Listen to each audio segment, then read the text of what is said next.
Yeah, that's a big question, right? I mean, 200 papers, they don't just cover biomechanics, but I can break them down for you. And I can first let me tell the student or the listener, you can go to the website cbpnonprofit.com, and maybe you can put that up, and they can see these categories and they can see the different studies, and they can look into the ones that might interest them.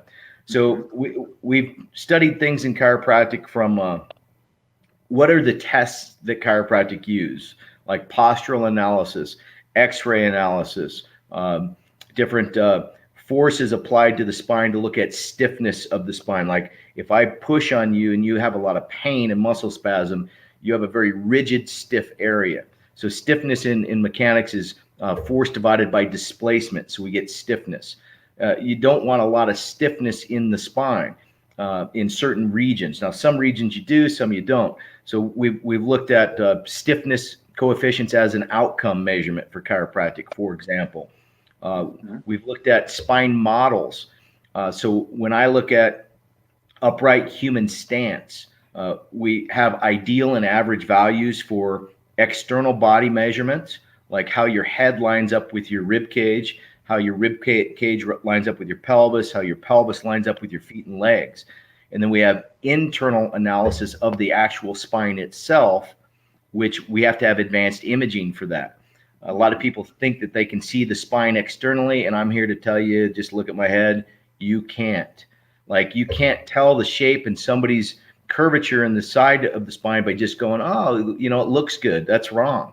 That's like taking your car to the mechanic and having them look at the engine without lifting the hood and hooking up diagnostics, right? So we do imaging, which is X-ray, MRI, CT. So my group has developed models for what ideal and average values for the human spine, what they should look like in normal situations. And then we can look at a patient who theoretically might be abnormal, and we can get a benchmark. You know, it's so I think one of the biggest things my team and I have done, and I say my team, it's not just me. It was my late father and a lot of other people, and then myself now leading a team. You know, we set I think the benchmark of what is a normal data set for external and internal alignment of the human frame to use as a guideline. And it's no different than blood pressure or blood sugar measurements, right? How do you know if somebody has high blood pressure? You compare their measurement to a database of normal, right?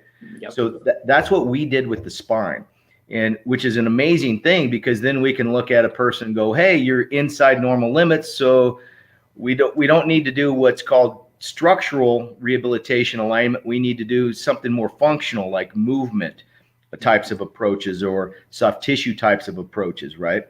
So, you know, our research breaks down into modeling, analysis, and then we look at reliability and validity of all those things. And then we look at what can we do for the things that we identify. So we have treatment approaches too, and randomized trials and case studies. So, you know, it's a huge question to say break down the CBP research, but it breaks down into models, testing, and treatment outcomes is really what it breaks down into. But then we have a host of other things in there where we like to debate. You know, researchers like to debate topics. So, you know, like, are x-rays good for you?